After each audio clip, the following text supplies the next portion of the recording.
तो हेडिंग रखेंगे हम लोकपाल और लोकायुक्त, है ना।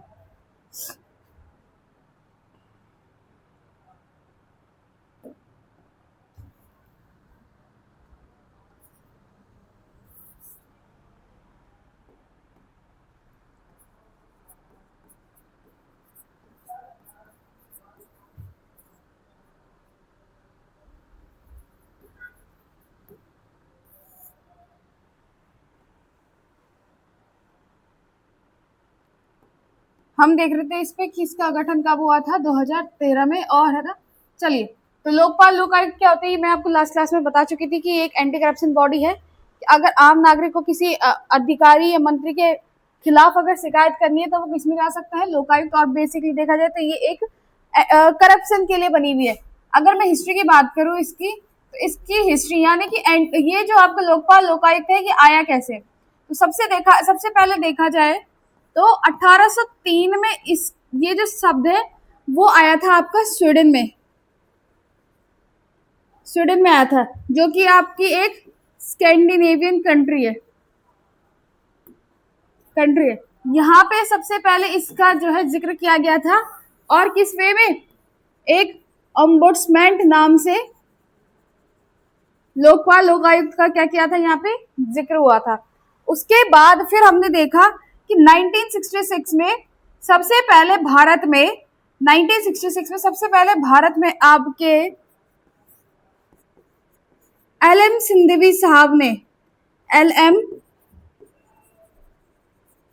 सिंधवी ने बोला कि भारत में भी क्या होना चाहिए, भारत में भी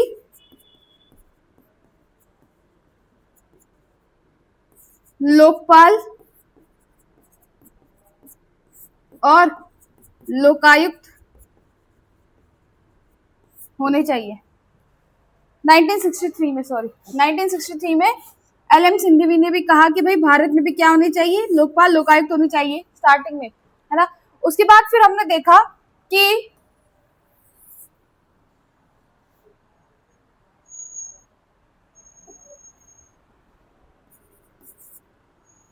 1963 के बाद 1968 में देखेंगे, एक मिनट, 1966 में क्या था, आपकी फर्स्ट एआरसी रिपोर्ट, जो कि आपके मोरारजी देसाई के समय आई थी, और इन्होंने भी कहा था कि क्या होना चाहिए, लोकपाल और लोकायुक्त होने चाहिए। इसके बाद फिर 1968 में ये बिल, जो लोकपाल और लोकायुक्त जो बिल है, ये बिल कहाँ पहुंचा, आपके पार्लियामेंट में।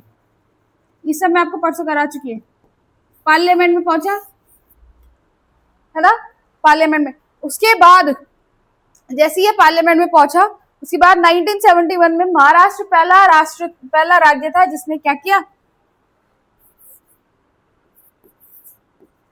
महाराष्ट्र अगर बात करी जाए तो 1971 महाराष्ट्र जो है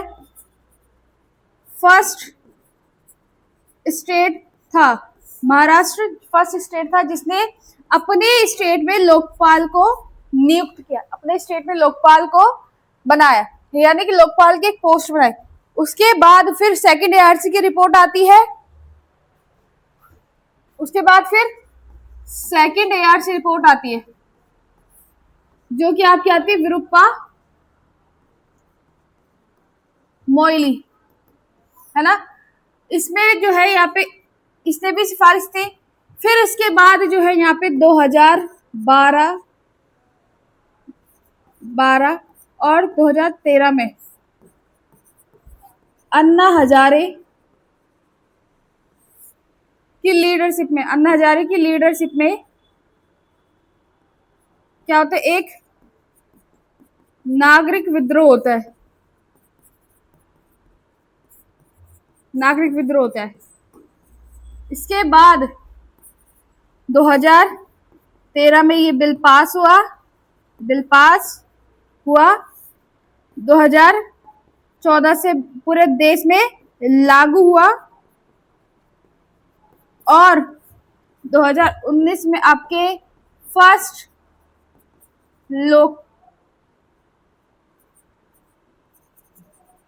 लोकपाल बने कौन? पिनाकी चंद्र घोष। पिनाकी चंद्र घोष आपके जो है पहले लोकपाल बने। अब आप लोगों को ये देखना है कि आपके रिसेंट में कौन है। क्या हुआ? बोल दो उसे क्लास में आने के लिए। इतनी जल्दी क्यों आए? इतनी बारिश हो रही है? बारिश कहाँ हो रही? अब हुई बारिश तेज, अभी तक तो थी ही नहीं। चलो, तो अभी तो हम रिवाइज ही कर रहे थे, जो हमने पुराना लास्ट क्लास में देखा था, हमने वही रिवाइज कर रहे थे, है ना। चलिए, अब इसके हम नोट्स बनाते हैं कि हिस्ट्री हमने जहां तक देखी, तो ये सारी चीजें मैं आप लोगों को पहले समझा चुकी, तो बस इसको हमने लिखना है। अब हिंदी वाले कृपया करके अपने नोट्स से लिख लेंगे, और इंग्लिश वाले जरा फटाफट रेडी हो जाओ।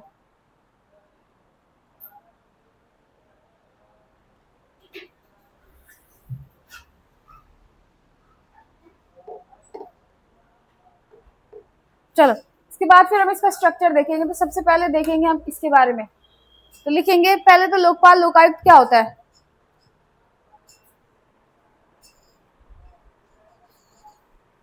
अब ये ध्यान रखना कि लोकपाल आपके कहाँ होता है?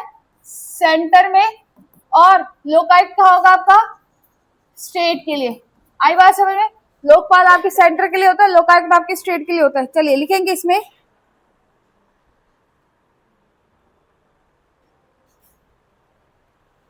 रेडी? चलो हेडिंग डालो लोकपाल लोकायुक्त। उसके बाद अच्छा, लोकपाल लोकायुक्त के मैं आपको नोट्स नहीं दूंगी, हाँ, इसको प्रॉपर वे में लिखना जैसे लिखते हैं। लिखेंगे Lokpal and Lokayukta are anti corruption body in India. Lokpal and Lokayukta are anti corruption body in India, whose objective is to eradicate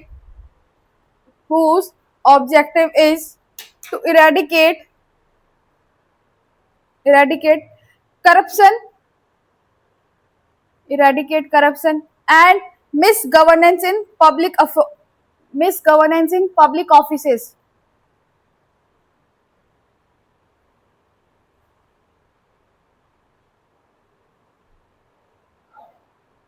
लिखा, Lokpal and Lokayukta are anti corruption body in India whose objective is to eradicate corruption and misgovernance in public offices. चलिए paragraph change करके लिखेंगे इसमें, the Lokpal work for the centre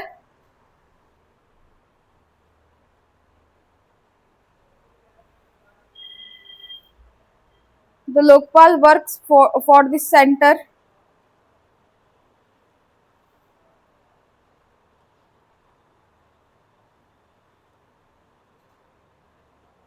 एक minute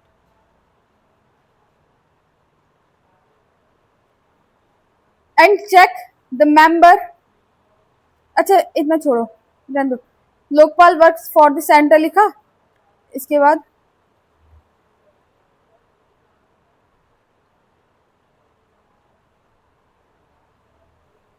एक minute, मेरे को यहाँ पे मेरी हैंडराइटिंग क्लियर समझ में नहीं आ रही है।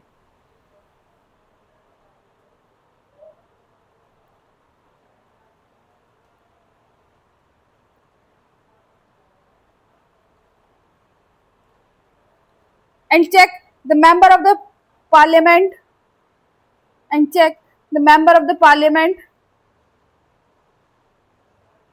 and PM level to oversee government officials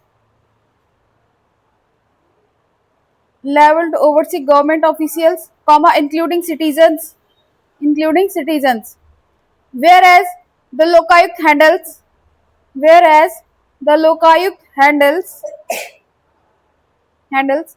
similar issues for state level government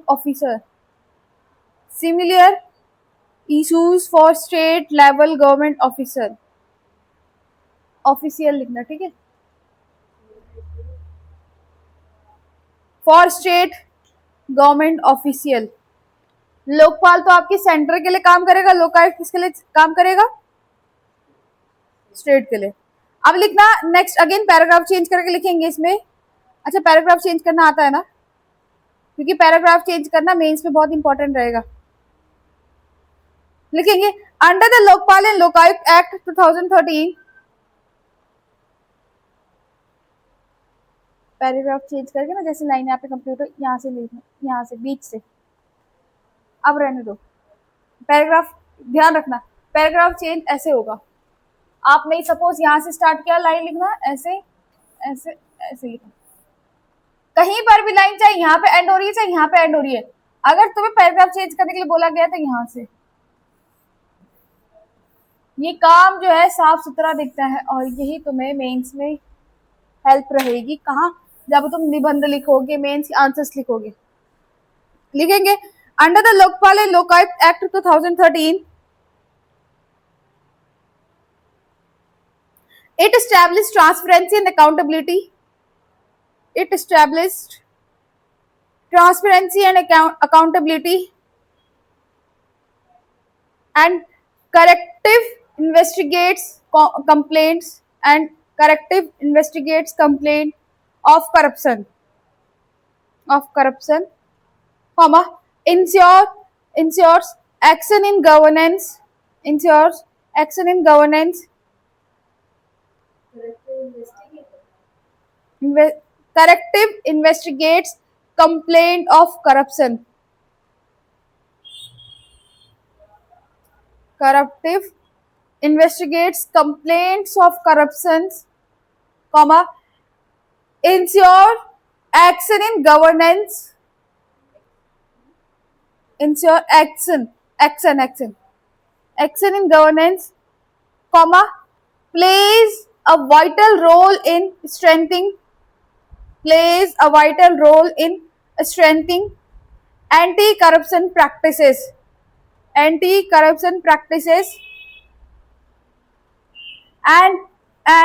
enhancing public confidence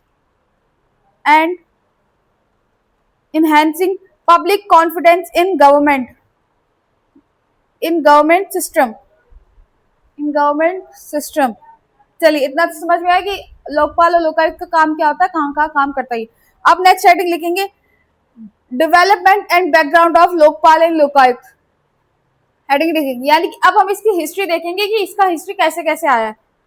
development and background of Lokpal and Lokayukta.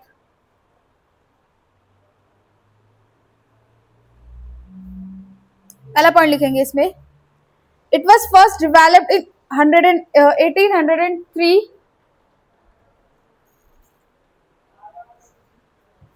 it was first developed in 1803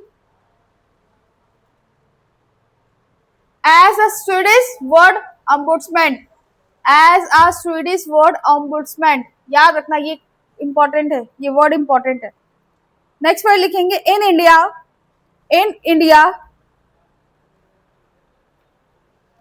India it was first recommended by the L.M. Sindhavi Committee.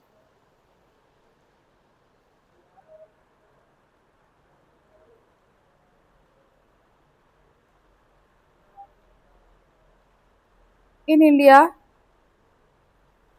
it was first recommended by L.M. Sindhavi Committee in 1963.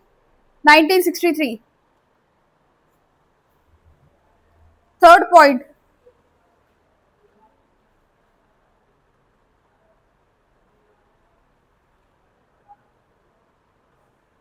in 1966,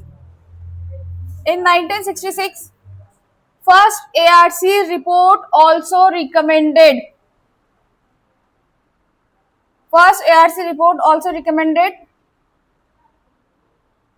for the Lokpal and Lokayukta, है ना।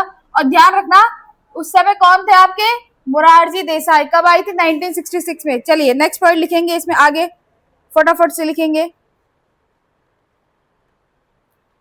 Next point लिखेंगे the bill was first introduce in parliament in 1968। 1968 में bill parliament जाता है ना लोकपाल और लोकायुक्त के लिए. The bill was first introduced in parliament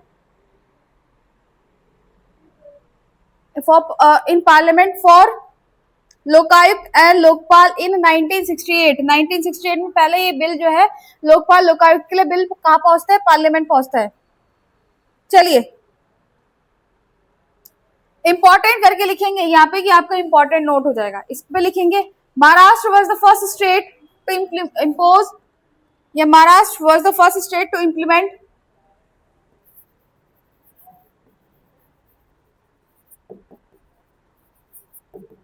Maharashtra was the first state to implement Lokpal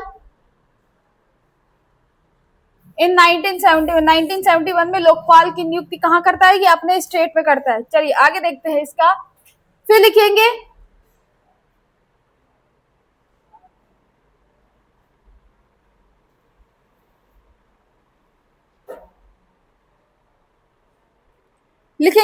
second ARC report. Second ARC report Veerappa Moily अध्यक्ष रहते हैं. इसके चेयरमैन कौन रहते हैं आपके, अध्यक्ष कौन रहते हैं यहाँ पे, विरूप्पा मोइली. इन्होंने ये सजेस्टेड या फिर recommended Lokpal and Lokayukta as constitutional body, यानी कि इनको संवैधानिक दर्जा देने की बात की थी. तो लिखो सेकंड एआरसी रिपोर्ट आती है आपकी 2000, कब आती है, कब आती है बताओ, मैंने बताया था तुम्हें. सेकंड एआरसी रिपोर्ट कब आती है, पक्का पीछे नवीन, ये 6 कब आती है, 6 या फिर पढ़ लो 8 लिखेंगे. 2008 में आपकी सेकंड एआरसी रिपोर्ट आती है. इसमें रिकमेंड किया कि लोकपाल और लोकायुक्त क्या में होना चाहिए, एक कॉन्स्टिट्यूशनल बॉडी बनाना है, हमें संवैधानिक बॉडी बनाना है. ठीक है, कॉन्स्टिट्यूशनल बॉडी बनाने की बात की थी.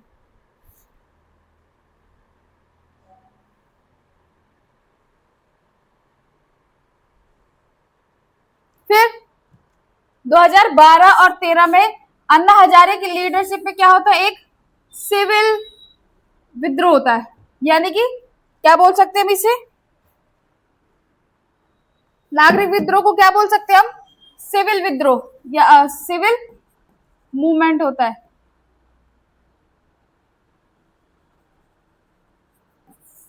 सिविल मूवमेंट होता है जिसमें आपकी क्या होता है, लोकपाल और लोकायुक्त के लिए एक यहाँ पे विद्रोह होता है, जिसके पश्चात 2013 में ये बिल पास होता है, 2014 से लागू होता है और 2019 में आपके पहले लोकपाल बनते हैं. क्लियर, इतना लिखो.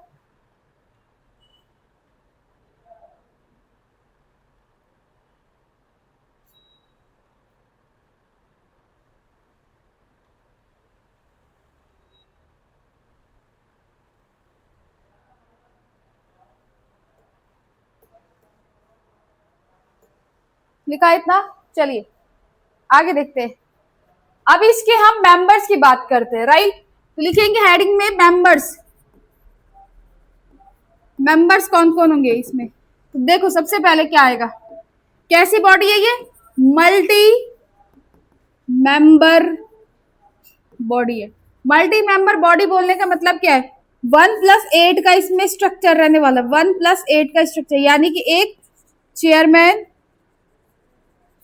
और एक बाकी के अदर मेंबर.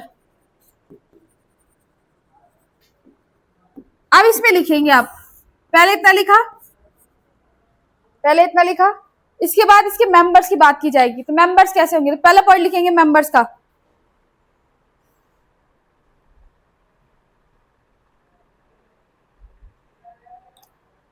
लिखा इतना, पहले लिखेंगे the remaining 50% related to the legal background. अब जो है, अभी देखो ये चेयरमैन तो अलग है, इस चेयरमैन की बात छोड़ दो, तुम इस चेयरमैन की बात छोड़ दो. इनमें से देखो, इनमें से 50% लोग कौन से होंगे, जो कैसे होंगे, लीगल बैकग्राउंड से होंगे।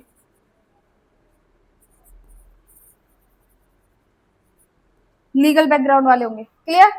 और 50% लोग कौन से होंगे, एससी, एसटी, महिला या फिर कोई माइनॉरिटी। आई बात समझ में, तो इस तरीके से होंगे, क्लियर। तो ये ध्यान रखना, लिखेंगे इसमें the remaining 50% related to the legal background and judicial organization यानी कि 50% तो लीगल बैकग्राउंड से होने चाहिए, क्योंकि कल को कार्यवाही करनी है आपको अपने अधिकारियों में, मंत्रियों में, तो जाहिर सी बात है कि किसी न किसी एक व्यक्ति को तो ऐसा होना, कुछ ऐसे व्यक्ति तो होने पड़ेंगे ना, जो मतलब कार्यवाही की जानकारी हो जिन्हें। लिखेंगे फिर next, other 50% other remaining 50% related to other 50% other remaining 50%, लेकिन other remaining 50% related to SC, ST, minority और the women, clear।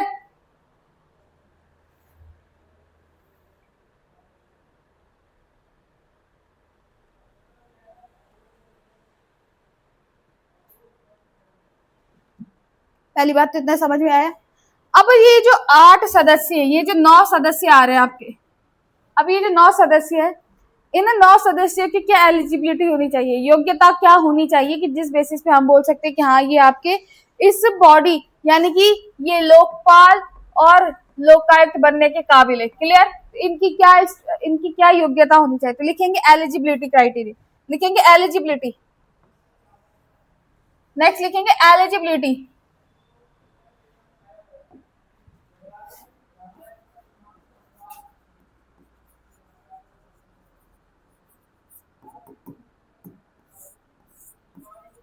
पहले लिखेंगे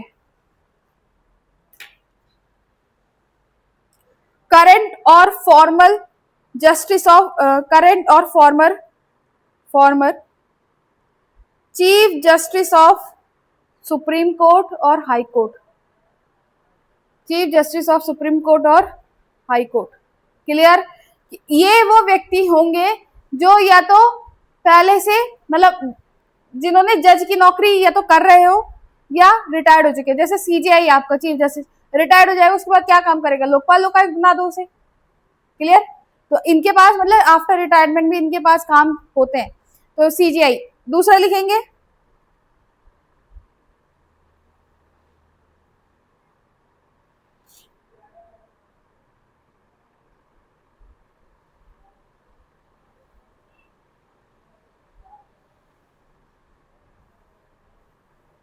चलो, अब देखो यहाँ पे ये तो तुम्हें समझ में आ रहा है कि ये जो जुडिशियल बैकग्राउंड से लीगल बॉडी वाला है उसके लिए तो क्या है कि या तो वो सुप्रीम कोर्ट का या फिर हाई कोर्ट का क्या हो, जज हो।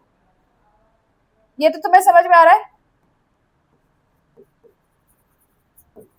क्लियर, कि चेयरमैन तो अलग बॉडी है, वो बात समझ में आ रही। अब जो ये इन आठ में से 4 सदस्य तो कैसे होंगे, जो कैसे होंगे, लीगल बैकग्राउंड से, क्लियर। अब जो ये लीगल बैकग्राउंड से है तो इनके लिए कुछ ना कुछ तो एलिजिबिलिटी होगा, तो इनके लिए एलिजिबिलिटी क्राइटेरिया क्या है कि ये तो ये सुप्रीम कोर्ट के हाई कोर्ट के जज होने चाहिए या फिर जो सेवानिवृत्त हो चुके, रिटायर्ड हो चुके।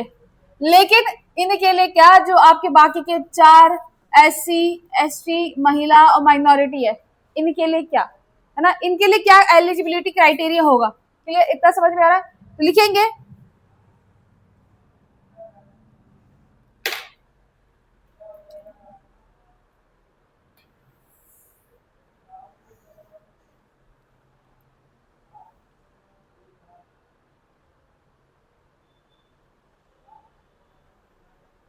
फॉर नॉन जुडिशियल मेंबर्स, यानी कि ऐसे मेंबर्स जो आपके किससे रिलेटेड नहीं है, लीगल बैकग्राउंड से नहीं है या जुडिशियल मेंबर्स नहीं है, जो फॉर नॉन लीगल या फिर जुडिशियल, लीगल भी लिख लो जुडिशियल भी लिख लो, दोनों एक ही है। For non legal slash judicial members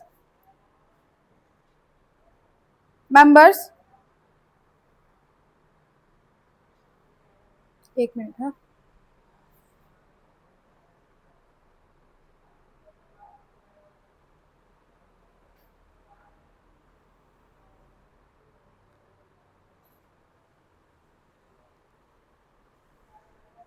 such as, देखो मैं बताती तुम्हें, such as 25 years of expertise in corruption policies, such as 25 years of expertise in corruption policies and financial management। ये तो तुम्हें समझ में आ रहा है कि जो विधिक व्यक्ति होगा, लीगल व्यक्ति होगा, उसके लिए तो ये तुम्हें एलिजिबिलिटी क्राइटेरिया समझ में आ गया। लेकिन इन व्यक्तियों के लिए एलिजिबिलिटी क्राइटेरिया क्या होगा? इनके पास 25 साल का एक्सपीरियंस होना चाहिए, किनमें? फाइनेंशियली, एक तो वित्त पे, फाइनेंस पे, और दूसरा किस पे? करप्शन पॉलिसीज पे। यानी कि इन्होंने 25 साल से ऐसे काम किए हैं, 25 साल या 25 साल से ज्यादा इन्होंने ऐसा काम किया जिनको मतलब करप्शन के बारे में जानकारी है। क्लियर? नवीन, मन नहीं कर रहा पढ़ने का? घर वालों ने जबरदस्ती भेजी है? हाँ, और साथ में लिख लो financial management and special knowledge, and special knowledge. Powers, अब इनके पास शक्ति क्या क्या होंगी? अभी मेंबर्स जो है, ये जो मेंबर्स है इनके पास क्या क्या शक्ति होंगी, है ना? इन मेंबर्स के पास क्या क्या पावर्स होंगी, तो लिखेंगे नेक्स्ट पावर। पावर कैसी होगी इनके पास? पावर हो जाएगी इनके पास दे हैविंग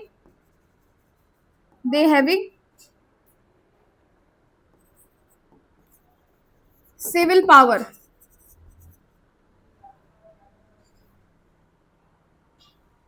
ऐसे लिखो, they having the power of civil court, यानी कि दीवानी नहीं, हाँ दीवानी मामला। मतलब जो आपके सिविल कोर्ट के पास पावर्स होती है किसी व्यक्ति को सजा देने के लिए, किस बेसिस पे हम गिरफ्तार कर सकते हैं, सेम उसी प्रकार से आपके लोकपाल लोकायुक्त के पास भी है। सब सारी मतलब जो सिविल पावर्स होती है, जो एक नॉर्मल कोर्ट के पास जो पावर्स होती है, सम्मन जारी करना किसी व्यक्ति के लिए कुछ भी तरीके से, तो सिविल पावर्स इनके पास होते हैं। ध्यान रखना कि लोकपाल और लोकायुक्त के पास कैसी पावर्स होती है? सिविल पावर्स होती है। क्लियर? सिविल नॉर्मल जो कोर्ट्स होते हैं उनके पास जैसी पावर्स होती है उसी प्रकार से आपके लोकपाल और लोकायुक्त के पास भी पावर्स होती है। नेक्स्ट लिखेंगे आपकी अपॉइंटमेंट बाय, अपॉइंटेड बाय। अब देखो ये तो है, अपॉइंटेड किन किन के द्वारा किए जाएंगे भाई? अपॉइंट, यानी कि लोकपाल को कौन करेगा? प्रेसिडेंट। और लोकायुक्त कौन करेगा? Governor. Lokpal appointed by president, लिखेंगे Lokpal appointed by president and Lokayukta appointed by governor. Clear?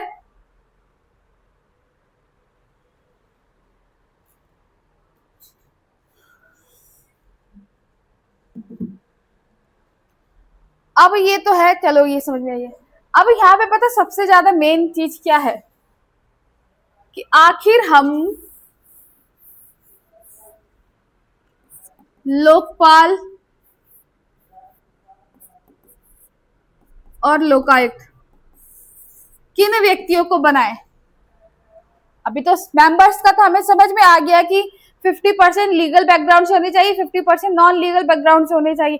But हम एक अध्यक्ष के बारे में क्या बात करें? अब भाई उसने देश के लिए एंटी करप्शन बॉडी है, वो मतलब बहुत बड़े लेवल का बहुत हैवी काम है उसके पास। किसी मंत्री को उसके पास अधिकार है कि वो उसके लिए क्या कर सकता है? सिविल पावर्स है उसके पास। ABCD जो हमारे पास ABCD ग्रुप्स के हमारे पास जो जॉब्स होती है, गैजेटेड ऑफिसर्स होते हैं, ये जो ग्रुप सी होता है, ग्रुप डी होता है, इस तरीके IAS PCS अधिकारी है, इन पर जो है क्या करना?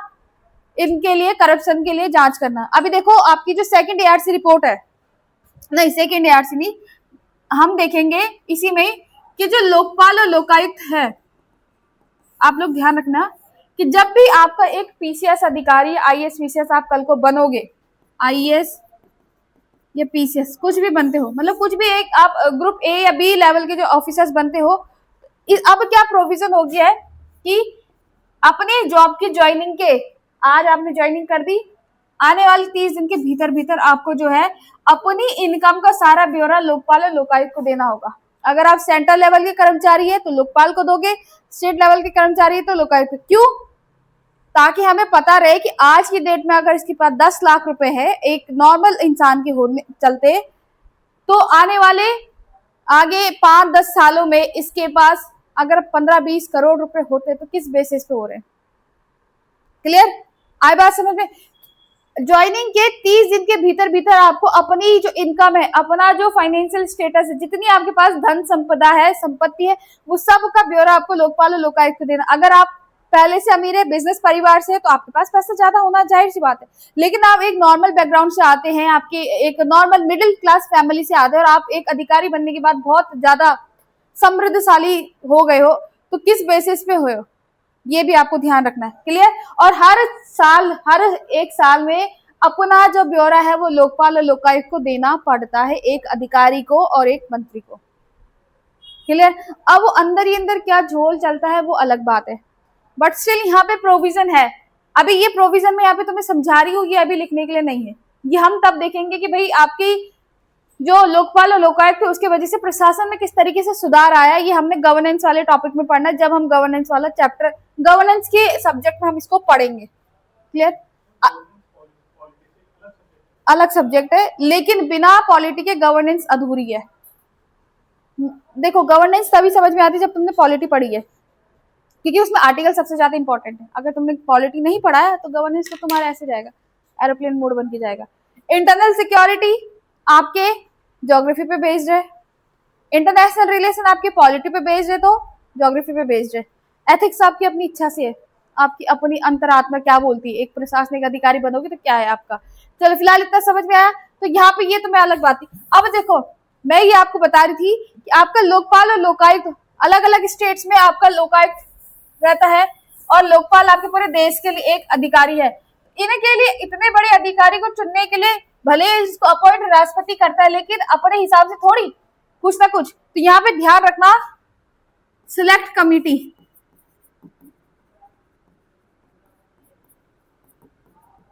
इसको बोलते चयन समिति।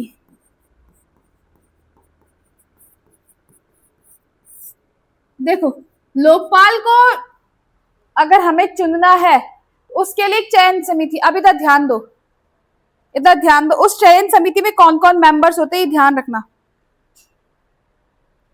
उस चयन समिति में कौन कौन मेंबर्स होते हैं ये ध्यान रखना। तो देखो, जब भी आपको लोकपाल की नियुक्ति करनी है तो उस समिति के लिए कौन कौन मेंबर्स होंगे, मेंबर्स कौन कौन होंगे। मेंबर्स होता है आपका एक तो PM, clear, Lok Sabha speaker, LOP, leader of opposition, LOP सबसे इंपॉर्टेंट अहम भूमिका रहती है इसकी, लीडर ऑफ, क्यों होगी इसकी भूमिका ज्यादा? हाँ, नहीं, देखो, अगर आपको लोकपाल बनाना है तो जाहिर सी बात है आप ऐसे व्यक्ति को बनाओगे जो मतलब आप कुछ झोलमाल करते भी हो तो वो मतलब संभाल ले उसे। अब लीडर ऑफ अपोजिशन की अहम भूमिका इसलिए ताकि वो ये नजर रख सके कि भाई लोकपाल किस व्यक्ति को बनाया जा रहा है, वो क्या करेगा, अगेंस्ट में रहेगा, है ना। क्लियर? अब यहाँ पे एक सवाल आता है कि पीएम भी है, लोकसभा स्पीकर भी है, एलओपी भी है।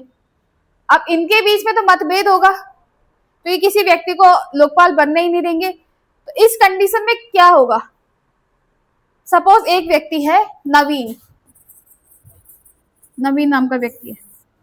अब भाई आपके पीएम और यानी कि मोदी साहब और ओम बिरला कह रहे कि नहीं हम तो नवीन को बनाएंगे बनाएंगे, लेकिन इधर से राहुल गांधी आ गए, इन्होंने कहा भाई नवीन नहीं बनेगा क्योंकि ये तो तुम्हारा आदमी है, ये तुम्हारे हिसाब से काम करेगा।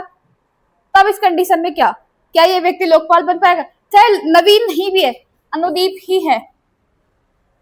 उस कंडीशन में क्या होगा, एक व्यक्ति के लिए एक तरफ से वोट आ रहे, दूसरी तरफ से वोट जा रहे, तब इस कंडीशन में क्या होगा, तब इस कंडीशन में एक और बॉडी होती है, इस कंडीशन में एक और बॉडी होती है जो जिसको एलओपी और पीएम दोनों मिलकर चुनते हैं वो व्यक्ति। तो लिखेंगे इसमें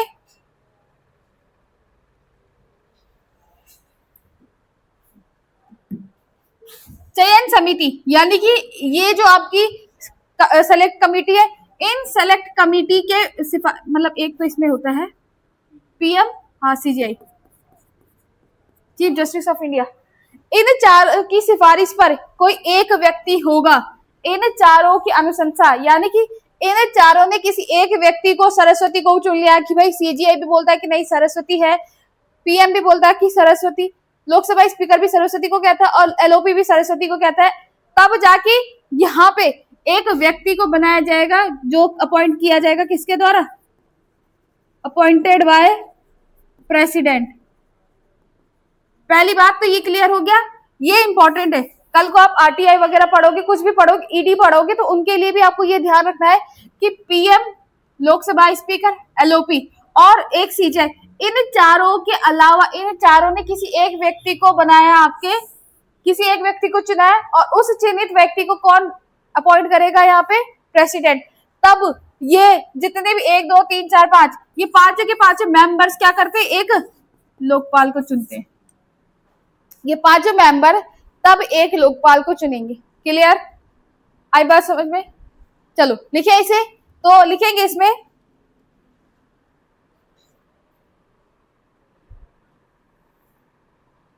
लिखेंगे मेंबर ऑफ सिलेक्ट कमिटी। अब लोकपाल और लोकायुक्त को सिलेक्ट करना है तो ऑब्वियसली बात है कि यहाँ पे कुछ ना कुछ मेंबर्स होंगे जो आपके लोकपाल को चुनेंगे, members of select committee.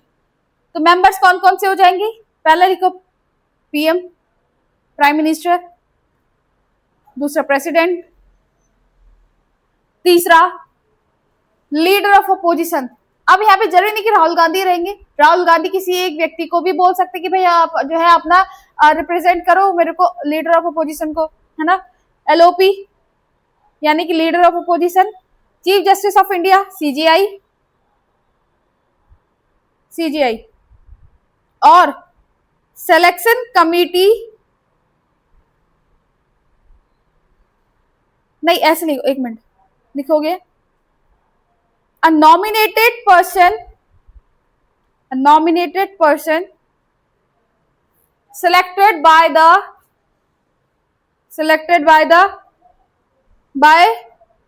these four। अब these four में ये चारों आ जाएंगे, CGI, Lokpal, CGI, PM, Lok Sabha speaker, LOP, ये चार में आ जाएंगे, ठीक है। सिलेक्टेड बाय द प्रेसिडेंट, उस व्यक्ति को प्रेसिडेंट अपॉइंट करेगा। प्रेसिडेंट के पास का पावर्स है कि वो किसी व्यक्ति को चुन सकता है, वो तो खाली मंत्रिपरिषद के कहने पे अपॉइंट कर सकता है ना।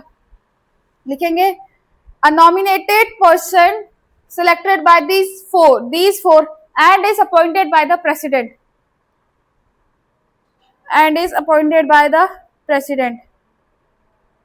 क्लियर, कि पहले जो चार व्यक्ति, इन चारों व्यक्तियों की रिकमेंडेशन पे एक व्यक्ति को चुना जाएगा और उस चुनित व्यक्ति को इस सेलेक्ट कमेटी में आपका राष्ट्रपति अपॉइंट करेगा और तब ये पांचों के पांचों मिलके क्या करेंगे, आपके लोकपाल और राज्यों में लोकायुक्त को सेलेक्ट करेंगे।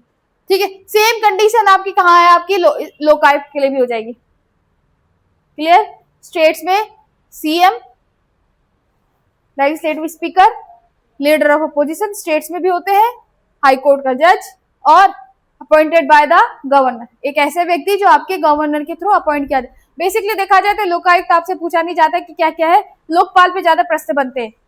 और ये याद रखना, अब आपका एक होमवर्क है, अब मैं आपको एक होमवर्क देती हूँ। यहाँ पे तो मैं आप लोगों को बता चुकी हूँ भाई कि आपका यहाँ पे कि पहले लोकपाल कौन थे।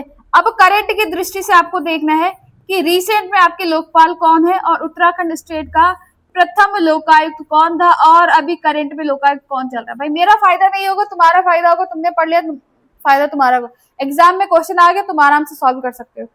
पहला बताने का फर्ज मेरा था, पिनाकी चंद्र घोष बता दिया।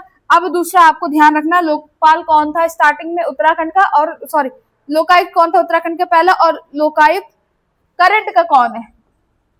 और वैसे ही आपका यहाँ पे करंट की दृष्टि से आपको देखना है कि लोकपाल कौन है। क्लियर, चलिए। टेन्योर,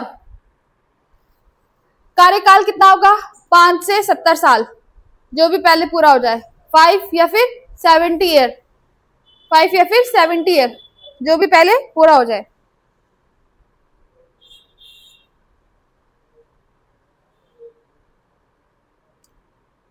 रेजिग्नेशन किसको देंगे, प्रेसिडेंट को, क्योंकि इन पांचों व्यक्तियों के द्वारा एक व्यक्ति को चुना जाएगा और उस व्यक्ति को अपॉइंट कौन करेगा? प्रेसिडेंट करेगा। तो रिजाइन भी ऑब्वियसली बात है कि किसको देंगे? प्रेसिडेंट को ही देंगे। चलिए, रिजाइन प्रेसिडेंट। सैलरी, सैलरी क्या हो जाएगी? सैलरी कोई फिक्स सैलरी नहीं होती है, यहाँ पे ऐसे लिख सकते हो कि जो आपके राष्ट्रपति के द्वारा जो है सजेस्ट की जाएगी, सजेस्टेड बाय प्रेसिडेंट, इस तरीके से। अब लिखना मेन इंपॉर्टेंट ज्यूरिडिक्शन। ज्यूरिडिक्शन यानी कि एरिया, क्षेत्र, क्षेत्राधिकार। लिखेंगे prime minister, council of minister, CM, इन पर क्या है? इनके पास अधिकार है, एक्सेप्ट गवर्नर एंड प्रेसिडेंट। राष्ट्रपति और राज्यपाल, इन पर जो है क्या नहीं हो सकते? सिविल मामले नहीं चल सकते, चाहे वो लोकपाल चलाए चाहे हाईकोर्ट का कोई भी व्यक्ति चलाए, है ना। अब जाहिर सी बात है कि अगर ये किसी व्यक्ति पर अगर कोई कार्यवाही करते भी है तो कार्यवाही किसके अंदर आएगी? सिविल पावर के अंदर ही आएगी, क्योंकि इनके पास सिविल पावर्स होती है, जो आपकी सिविल कोर्ट की पावर्स होती है, सेम पावर्स इनके पास भी होती है। तो सिविल पावर्स हो जाए चाहे कैसे भी मामले हो, वो राज्यपाल और गवर्नर पर क्या नहीं चल सकते? लागू नहीं हो सकते, क्योंकि हमारे क्या है, देश के एक प्रतिष्ठित व्यक्ति हैं। जब इनको इनके पद से हटाया जाएगा तभी इन पे कार्यवाही चलेगी। दूसरा लिखोगे next, public officer of all 4 categories, A B C D, 4 वर्ग होते हैं ना हमारे पास, group A, group B, group C और ग्रुप डी। ग्रुप ए की आप लोग क्या कर रहे हो? तैयारी। IAS PCS officer group A और बी के अंदर आते हैं। ग्रुप सी आपका जो नॉर्मल आते हैं, और ग्रुप डी फिर आपका पियोन वगैरह आ गए। Public officer of all 4 categories in bracket A B C D, लिख दो A B C D. Next लिखोगे NGOs, NGOs in bracket state funded, यानी कि ऐसे एनजीओज जो आपके राज्य से पैसा ले रहे हैं, राज्य के वित्त पोषित है। क्लियर? मैंने एफसीआरए पढ़ाया था तुम्हें, foreign contribution regulation act, FCRA current affairs में पढ़ाया था मैंने, ध्यान आ रहा होगा आपको बताओ जरा। एफसीआरए पढ़ाया तो था मैंने, क्या पढ़ाया था उसमें मुझे भी याद नहीं आ रहा। एफसीआरए में क्या पढ़ाया था मैंने तुम्हें? हाँ, एब्सेंट थे? करंट अफेयर की क्लास में पढ़ाया था, मुझे याद है कि जो मैंने सेकंड लेक्चर लिया था करंट अफेयर का, उसमें पढ़ाया था एफसीआरए, और 2 बार पढ़ाया था मैंने FCRA, foreign contribution regulation act. NGOs है ना, कि एनजीओ जो है अदर देशों से ज्यादा पैसे नहीं मांग सकते। क्यों? क्योंकि भाई आपकी क्या दर्शाता है कि भारत इतना गरीब है कि वो अपने एनजीओज को भी नहीं दे पा रहा है, या फिर एक जो नेशनल सिक्योरिटी के बेसिस पे भी, और फिर ये भी है कि एनजीओज बेसिकली क्या करते हैं, एक ग्राउंड लेवल पे जो आपके जरूरतमंद लोग हैं उनको सहायता देने के लिए। अब हमें सहायता देने के लिए दूसरे देशों से पैसा मांगना पड़ रहा है, कर्जा लेना पड़ रहा है, या फिर हम भीख मांग रहे हैं दूसरे देशों से, तो भारत की ही तो क्या है वहां पे, बेइज्जती सी है। चलिए फिलहाल लिखेंगे यहाँ पे NGOs in bracket state funded, इस पे लिखेंगे एज पर 2016 अमेंडमेंट लिखेंगे।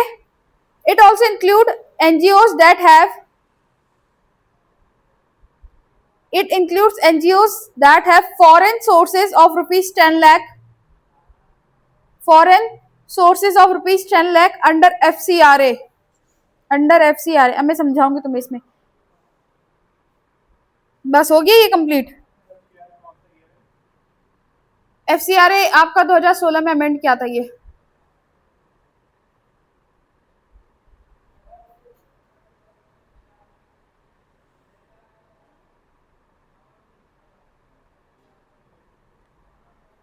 एक पॉइंट और लिखेंगे इसमें, कुछ और पॉइंट लिखेंगे हम इसमें।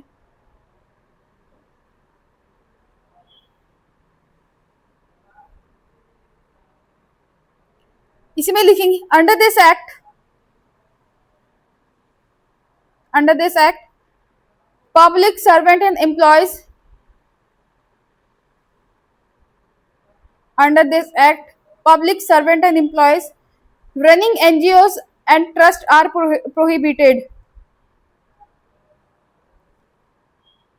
trusts are prohibited from presenting false information and providing information about their activities.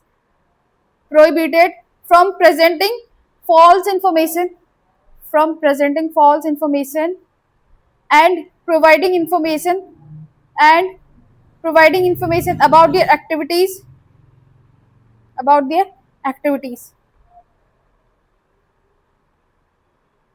Next point लिखेंगे Lokpal and Lokayukta act of 2016। अब देखो 2016 में इसमें अमेंड हुआ था और इसमें क्या प्रोविजन डाला गया था, इसमें डाला गया था कि देखो 2016 में इसमें अमेंड हुआ है। पहला प्रोविजन तो ये डाला गया है कि एफसीआरए जो है, यानी कि आपका एफसीआरए तो अब जाके बंद हुआ है, लेकिन इसमें प्रोविजन ये था कि जो एनजीओ 10 लाख से ज्यादा पैसा कमाती है या स्टेट फंडेड है या फिर किसी दूसरे कंट्री से आपका फॉरेन से ले रही है 10 लाख रुपए से ज्यादा, उसको क्या करना पड़ेगा, अपना पूरा लेखा जोखा ब्यौरा जो है किसको देना पड़ेगा, लोकपाल लोकायुक्त को देना पड़ेगा, है ना।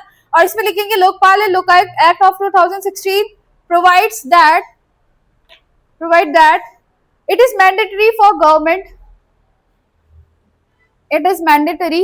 government employees to submit a declaration of their property within 30 days of joining the office। और यहाँ पे आपका लोकपाल लोकायुक्त कंप्लीट होता है मेरी तरफ से, क्योंकि मैंने आपको सारी चीजें कंप्लीट करा दी है Lokpal Lokayukta as for the prelims से रिलेटेड जो भी आपकी फैक्चुअल इन्फॉर्मेशन है वो सब मैं आपको करा चुकी हूँ, बाकी हम मेंस में देखेंगे।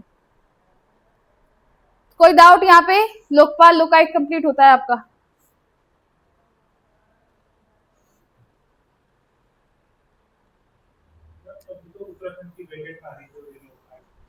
उत्तराखंड की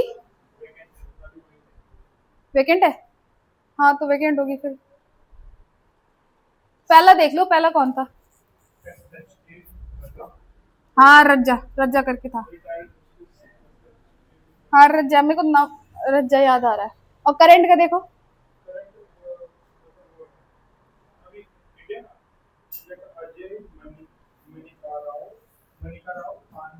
तो लिख दो करंट लोकपाल, लिख दो, चलो नोट्स में लिख दो करंट लोकपाल कौन है। अभी आपके ना चेंज होते रहेंगे, ध्यान देना, 5 साल और 70 साल मतलब देखते रहना। लिखो अजय मनिका राव आपके जो है प्रेजेंट लोकपाल है, और उत्तराखंड का पहला लोकपाल कौन था, रज्जा करके है, ध्यान रखना। और कोई डाउट,